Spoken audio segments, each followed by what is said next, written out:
Hi, it's Amy from the Ross Farm, and I'm here with you today from our studio in Northeast Ohio. And this is Sheep and Wool School. And I am so excited because it is Spin Together. And if you don't know what Spin Together is, it's a little spinning, encouraging event that it used to be, well, so there was an event called Spinzilla, and it was a product of the National Needle Arts Association, and we were very involved with that from the beginning. And I actually was on the committee for Spinzilla until its demise several years ago. And the um, the replacement event, or the event that was created to fill the void left by the loss of Spinzilla, is called Spin Together. And we have teams, and there are competitions, and there are all sorts of events and meetups and virtual meetups. And I'm just really excited to be spinning again and spinning with my friends on our team. So our team is Ross Farm Fiber Fanatics because, well, I'm a fiber fanatic and it's my team. So it seemed like the thing to call it. So you can see that my Hansen mini spinner, my Cherry Classic, is back up and running, and I'm sort of proud of myself because I fixed it all by myself. And the tension knob is perfectly fine and exactly where it's supposed to be. And I actually was able to take it apart and excavate the item out of the inside of it that was actually missing. Well, not really missing, it was broken and needed to be repaired.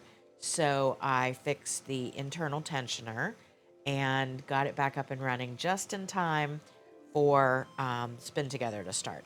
So I am currently spinning a braid from 2018, from when I had a subscription, a monthly subscription to Into the Whirled, WIRLED, not WORLD.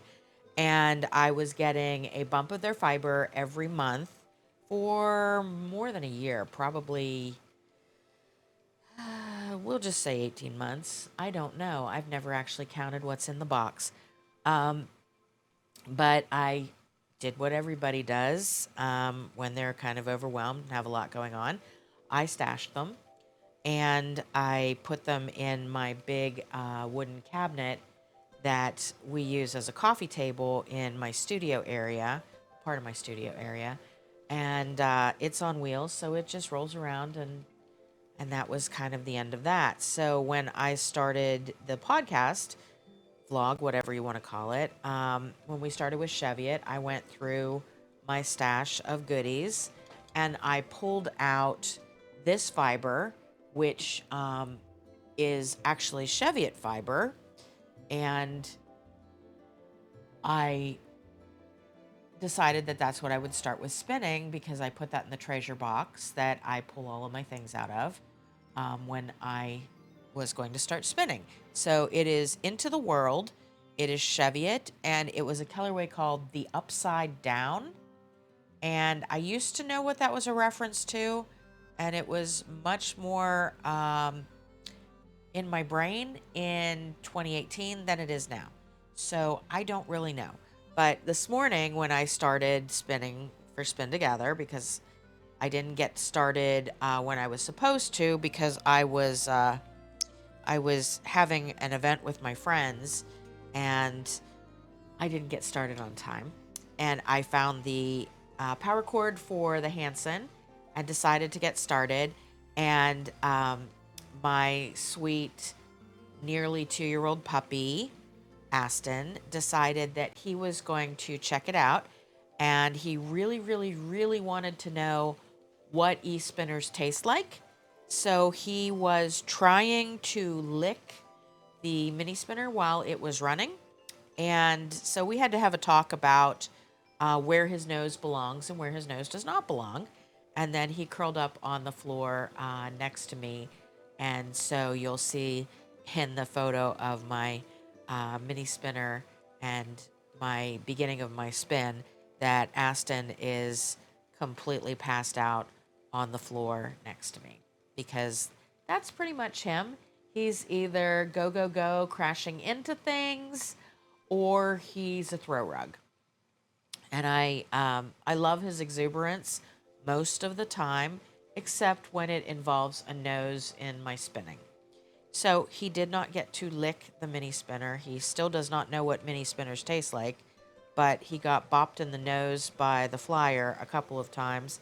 Strangely, did not know, did not notice, did not care, did not think, oh, I should not do that. Because he is sweet and funny and silly and goofy and daddy's puppy. No, he's really mommy's puppy. But he's not all that bright.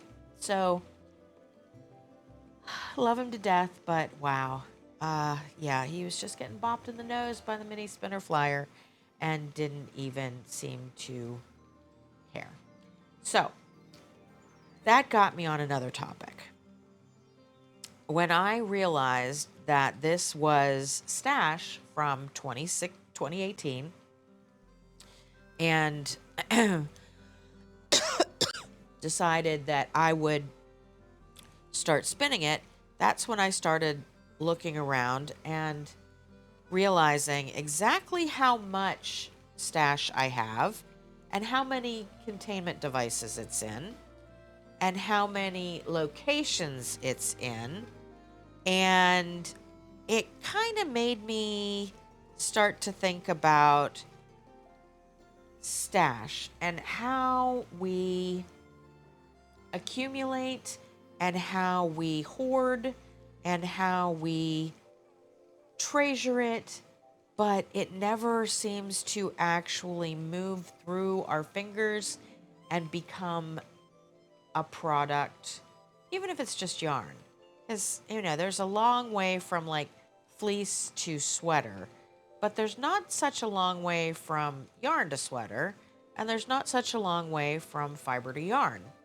So I started thinking this week about stash, and in particular, what I should do with my stash and how I should make it a little more manageable.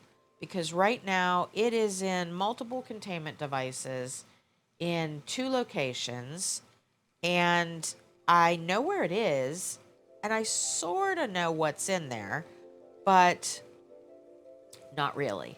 So when I was looking around, getting ready to spin this, and I was trying to decide what I was going to do, that's when I noticed that I have literally every box set that Hip Strings has ever done, starting with their main kit that Scooter got me as an anniversary present, probably 8 to 10 years ago, because we honeymooned in Maine, and it had a really cute little red lucite lobster in there that I kind of needed.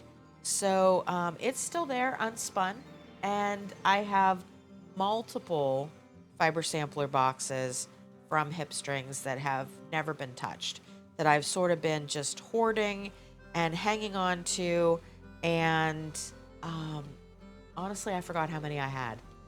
And I feel like I need to start dealing with stash. I need to start moving through the stash.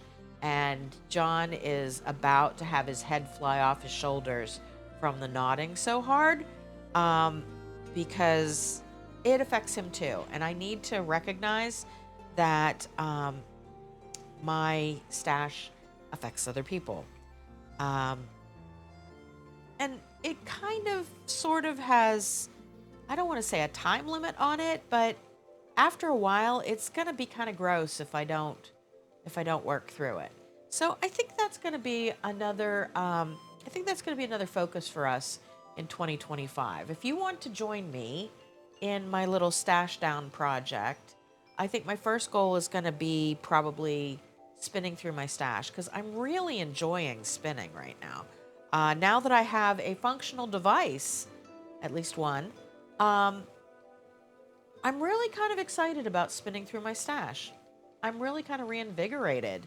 And I think that's probably what the goal of Spin Together is to just really reinvigorate you on spinning and making and getting back onto your wheel or onto your wheel more or spinning through. I mean, I remember back in the day when we did Spinzilla, I was on two different teams. One team I was on was the Knit Girls with Leslie and Laura. And literally back then you competed for yardage.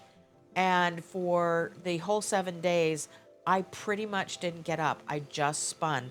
And it reminded me a lot of um, I don't know if you'll think about this, but there was a South Park episode where Eric Cartman was playing World of Warcraft, and his mother just kept bringing him Hot Pockets, and that was kind of Spinzilla week at our house. Scooter would bring me something ready to eat, and I would wolf it down as quickly as possible and get right back to spinning because each of us was trying to spin like 10,000 yards in the week, which was kind of craziness. Afterwards, you just kind of collapsed. It was not a great way to do things, but that was the goal back then, was to spin as much as possible during the week. So the way that I actually like to spin is I have broken this up into, I'm doing a 3-ply, so I've broken it up into 3 sections, kind of even. Don't really care if they're not.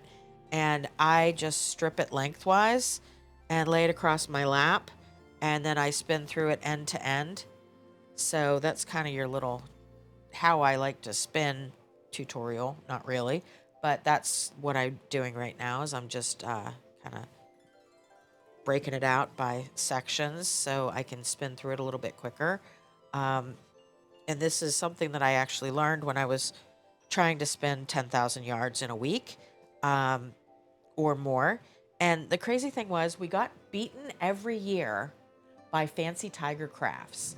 Um, and we would have like 100,000 yards, and we think, oh gosh, we have 100,000 yards. Like, that's insane. Nobody's ever gonna beat that.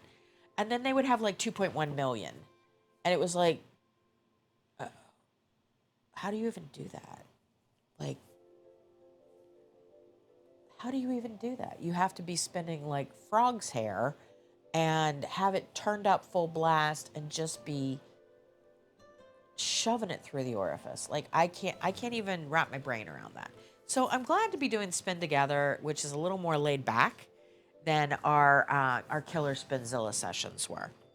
So that's what I'm doing now. And then next up, I'm going to do this bat that I found in the coffin that I call a coffee table, the big wooden chest.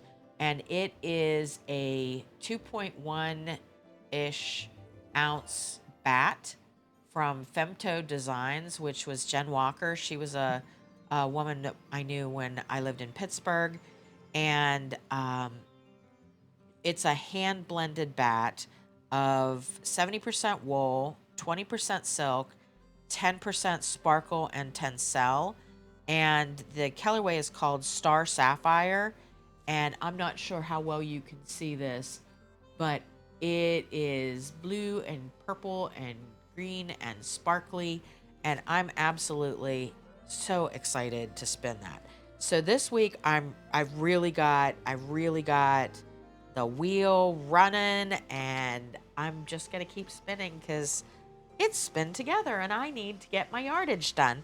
And yesterday was kind of a mess, so I didn't get to spin yesterday. Um, so that's what I'm up to. Let me know how old your stash is, how many containment devices it's in, how many locations it's in, and whether you'd like to join me on this stash down.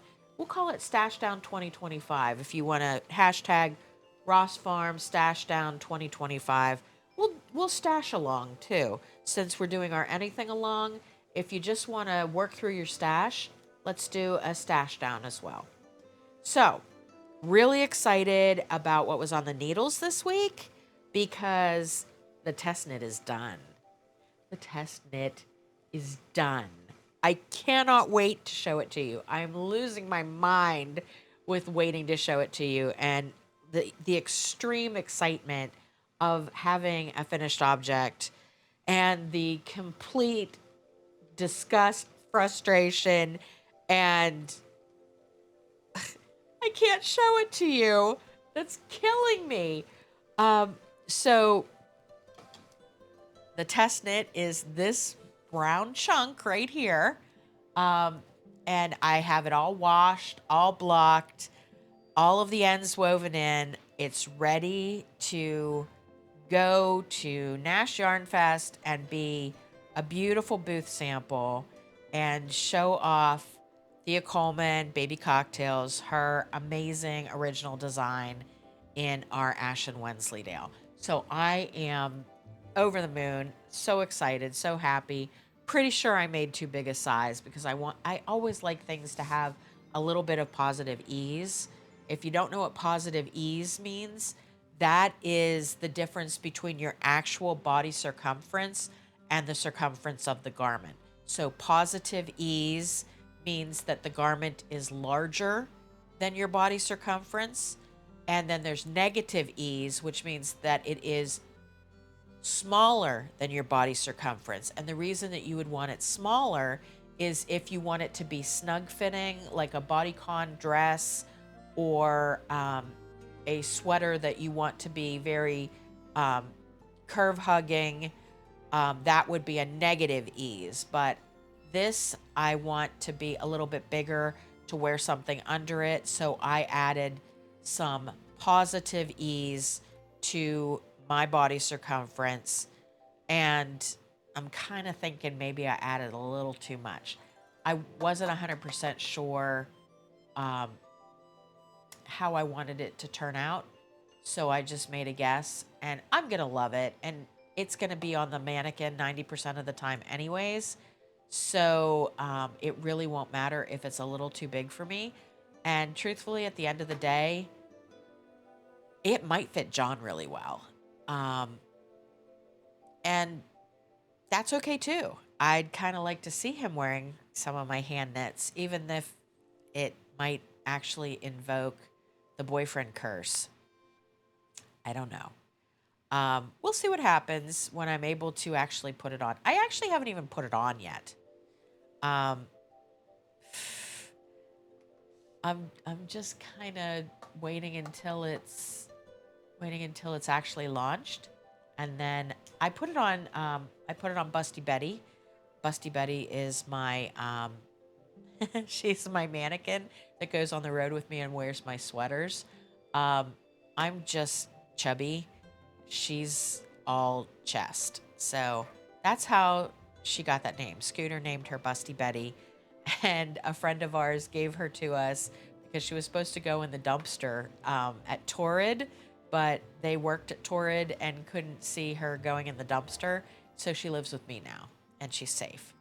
Um, yeah, she's right here beside me, and she was wearing it earlier for the photographs to send to Thea. So I'm really excited about that. And of course, my other on the needles would be my Shiny Squirrel, which is actually the bias by Helena Bristow. And I took a pretty good photo of it. Um, but it's a very lacy wrap pattern, and this is a high percent. It's like 80% silk, 20% not, 20% linen. Let me look. 65% silk, 35% linen.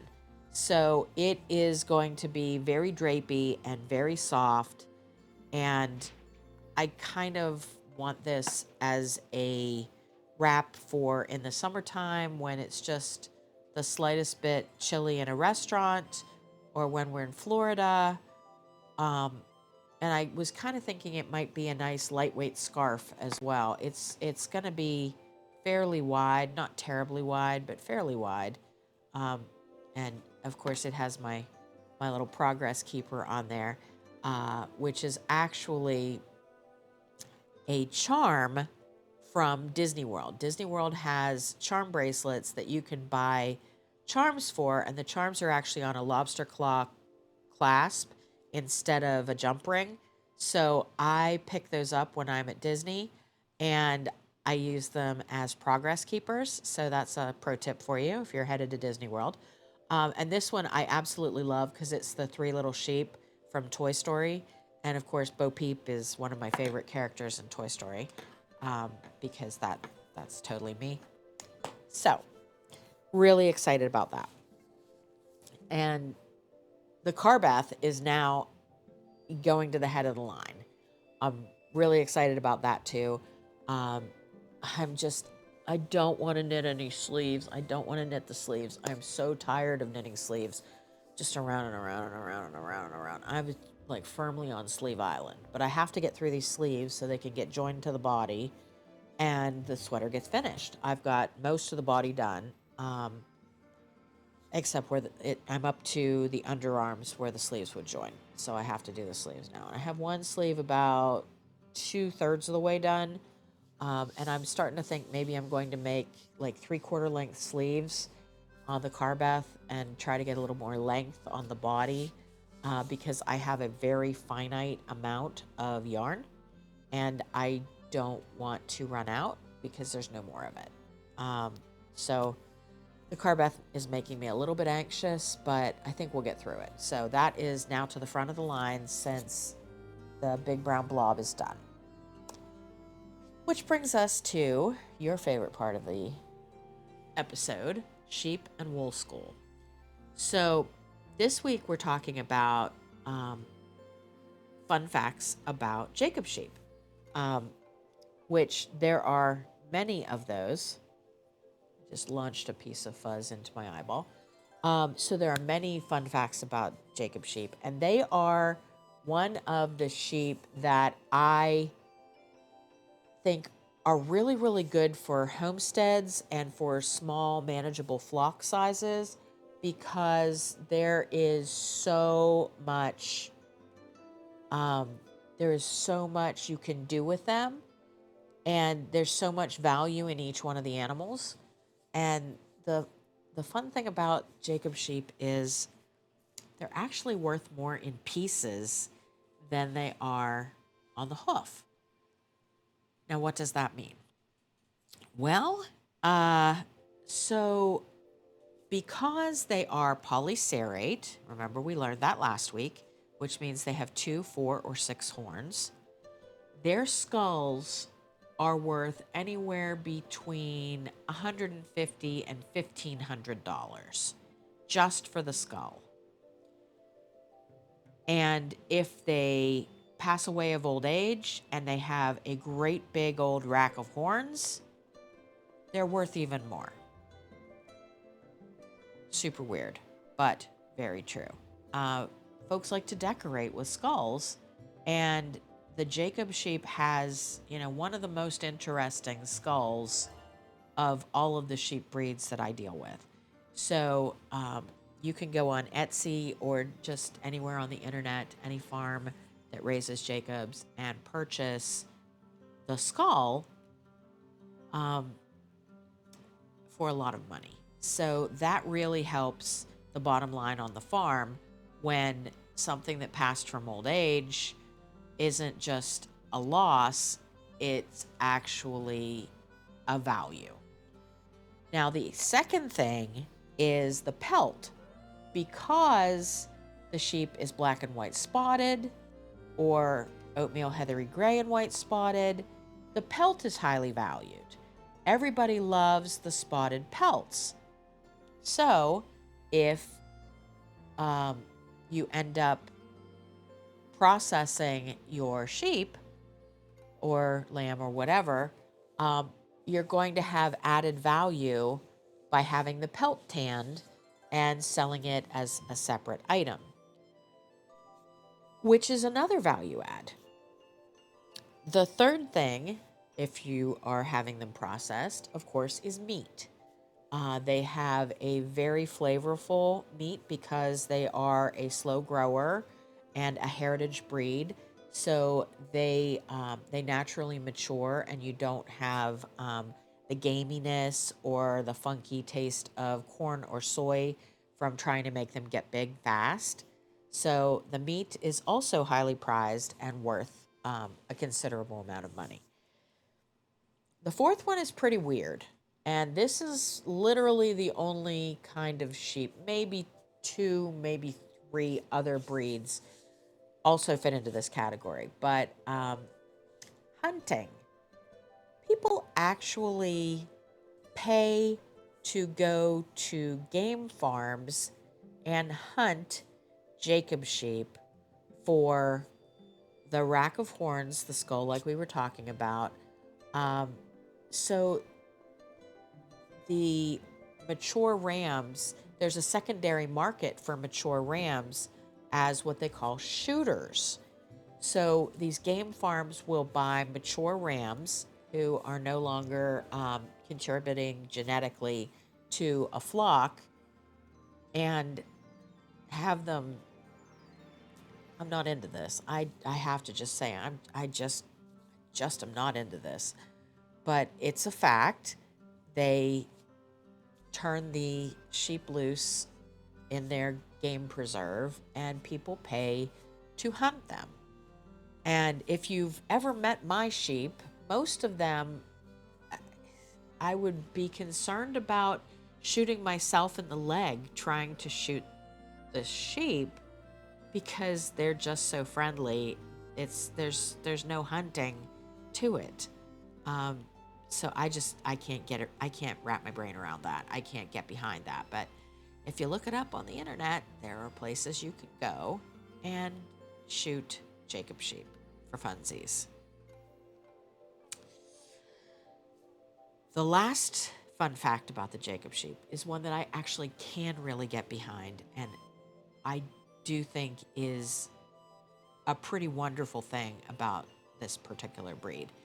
And one of the coolest things that I know of about any sheep breed, and that is that the Jacob sheep actually can be used for research for Tay-Sachs disease. So Tay-Sachs disease affects infants and young children, and it is a genetic disorder. And the crazy thing is, Jacob sheep get the same crazy genetic disorder, Tay-Sachs disease.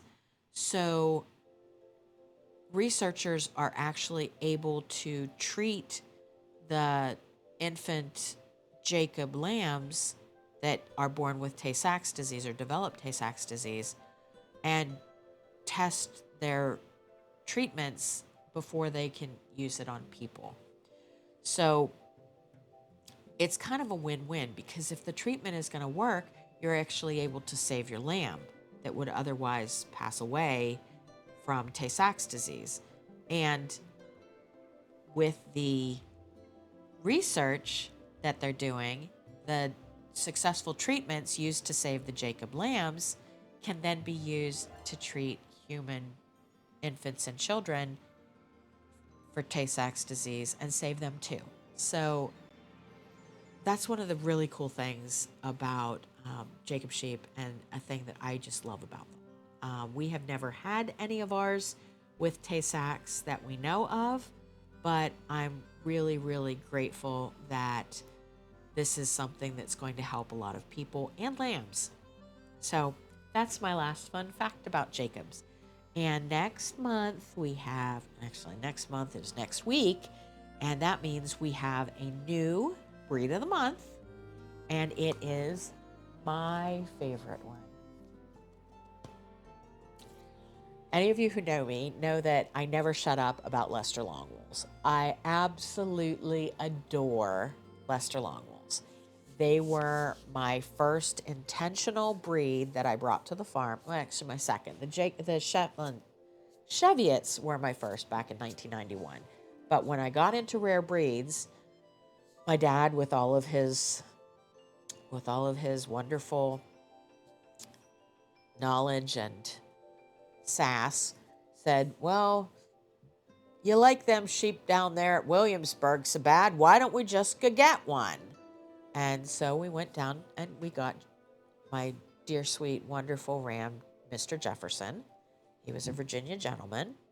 And we brought him home. And I loved him so much when he went on the trailer that by the time we got home, I had bought 9 ewes that I would pick up over the next week so that I would have a flock of Jacob sheep. Or, I'm sorry, a flock of Leicester Longwolves. And so Jeff was my foundation ram for my flock. And I still miss him every day. He lived to be 10. And he was just one of the best sheep I ever had. So next month is going to be Leicester Longwolves, and I'll tell you lots more stories about my flock of Leicesters that we started in 2008, and Jeff and Murphy and all of my favorites. And just can't wait for next week so we can talk about Leicester some more. So that finishes up our Jacobs for us. And please remember, not only do we want you to like and share and subscribe to the YouTube channel, but also when you're working with Cheviot or Jacob, to also tag me, Ross Farm on Instagram or Ross Farm Fibers on Facebook. Tag me with the hashtag Ross Farm anything along so that we can see what you're making and start working toward having a drawing for prizes for folks who are participating. So that's coming up soon, and I'm really, really excited about it. So hashtag anything along and make sure to subscribe so that you know as soon as this comes out. We're a little bit late posting this week because it was just a little bit crazy. And I wanted to get everything together before we did the episode so that it wouldn't just be crazy pants nonsense. Well, more than usual. So, sewing stuff, I'm really, really excited. As soon as I finished this, then I got to hand stitching the border or the bindings on the quilts, and I was able to actually finish the big red and pink and cream and white quilt, which I think is kind of striking. It's got very dark spots and then sort of gradiates out from there, from the reds into the pinks, into the petal pinks, into the creams to the whites. And I just think it's really, really striking. And it felt very Valentine-y for me last week. So that was a thing that I wanted to get finished. And speaking of which, I then also finished the binding on the bench pillow that was Valentine's themed. And then I finished 3 or 4 other small projects, getting the binding put on those.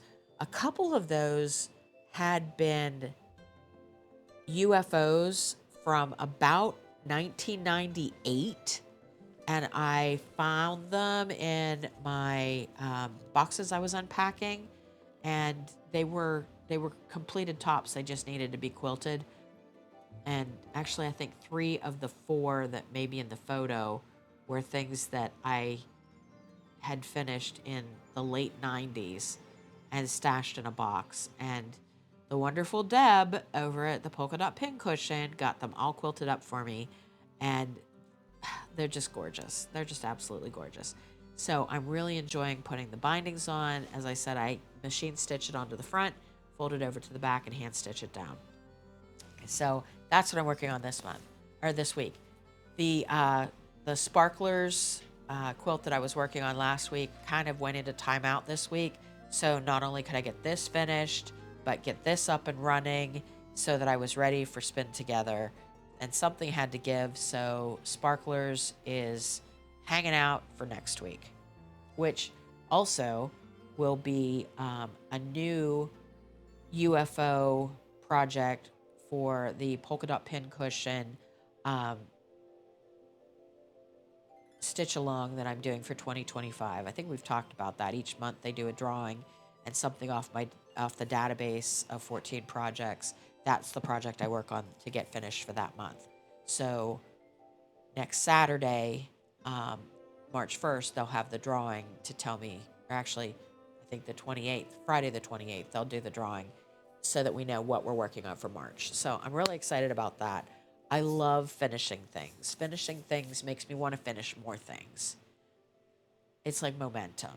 And so I'm really enjoying getting things done and moving forward with a lot of projects that have languished a little bit too long, like these. So that's really exciting for me. In season, I am deep in garden planning. I love to garden. I love to grow things. I love to have flowers in my yard. I love to have tomatoes on the vine. I love cutting fresh herbs. And this week, I'm kind of obsessed with poppies and perennials. Do you grow poppies and perennials? Um, if you do, you know that it's very easy to spend between $4 to $6 and $20 per plant for them. Um, and so I'm kind of in a headspace right now where I just want to buy a couple of packets of seeds and give it a shot, because the thing about all of that is if it doesn't work, dirt is reusable. So all I'm out is a couple of bucks for a packet of seeds and my time. And when I'm able to grow things myself and they start to bloom, and the perennials especially will spread and will increase in volume and size and maturity, and they'll start to really, really bloom and blossom and just look spectacular in the backyard. Um, that's kind of gardening currency for me, because those plants then I can separate and expand throughout the yard, and also take extras and trade them with the other garden club members, or give them to my friend Beth, or my friend Diane, who is also a big gardener. And I can just make other people happy. Oh, or Lois. Lois has given me so many wonderful plants for our new garden at the new house. And I'd like this year to be able to give something back. So growing some stuff from seeds, I think, is going to be really fun. And I'm really going to be able to make other people happy with the fruits of my labor. And that's kind of who I am. So yesterday was like the best day ever. I have to tell you about this. So I have had the same BFF, not counting John. John has been my BFF since we were like 15. But my college roommate, who I didn't really like when we were college roommates, she's been my best friend now for like 35 years. And we have had so many adventures and so many crazy close calls. And she's my son's godmother. She was um, she was in two of my weddings, and she's just my bestie. And so yesterday she had a Galentine's Day party, and I've been kind of in the dumps because nothing was working. And it's so gray here, and spring isn't coming anytime soon. And yesterday I drove all the way to her house in Morgantown, which is about 3 hours from me. And she had the most lovely group of women there, including her nieces, who in my mind were like 6 and 8, but they're actually like 22 and 24.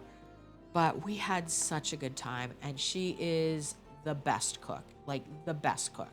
She and I have been cooking together since we were in our 20s. We've gone through our Martha Stewart phase. We've gone through our Ina Garten phase. We're still in our Ina Garten phase, because Ina's a lot more accessible than Martha is for what we enjoy. Um, and, Ina just runs out the back door and chops off some herbs and throws it in and waits for Jeffrey to come home. And we love that. And so she made the best stuff for for the Galentine's Day party yesterday, and I just had the best time. But this week, I didn't get as much cooking done as I like to. I did make my version of chicken parmesan, which involves baked skinless, boneless chicken breasts that I season with Italian herbs and spices and bake them. And then while they're baking, actually before, during, and after they're baking, I bake up a spaghetti squash. So I have my really delicious meat sauce, and I do a pile of the spaghetti squash with the meat sauce, and then a chicken breast, a little bit more meat sauce, and some freshly grated or sometimes shredded, or sometimes just I use my vegetable peeler to make sort of paper thin shards, and I put that over top. And that's my version of chicken parmesan because it's much lower in carbs because the chicken isn't breaded and there's no heavy carb pasta.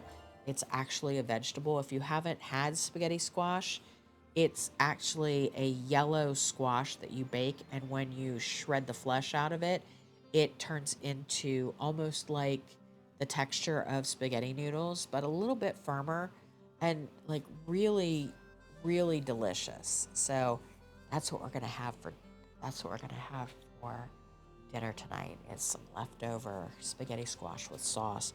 It's absolutely delicious. And it's super low carb, which is really healthy for both of us as we're now in our middle agers, which technically, if you do the math, we'd have to live to be over 100 if this was middle age. But details.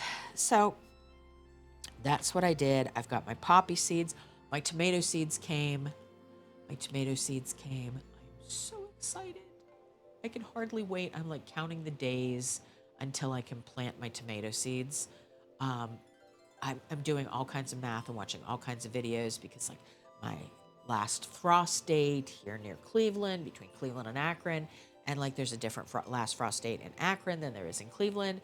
So which one am I going to use? And then how many weeks do I need to count back? And is that now? Is that 2 weeks? I'm really excited to plant the tomato plants. And I swear to you, if the rabbit eats my tomatoes this year, it's not going to be good. Not going to be good at all. I have a chipmunk and a rabbit that live in the backyard with the black squirrels. Oh, yeah. Here in Ohio, the squirrels are black.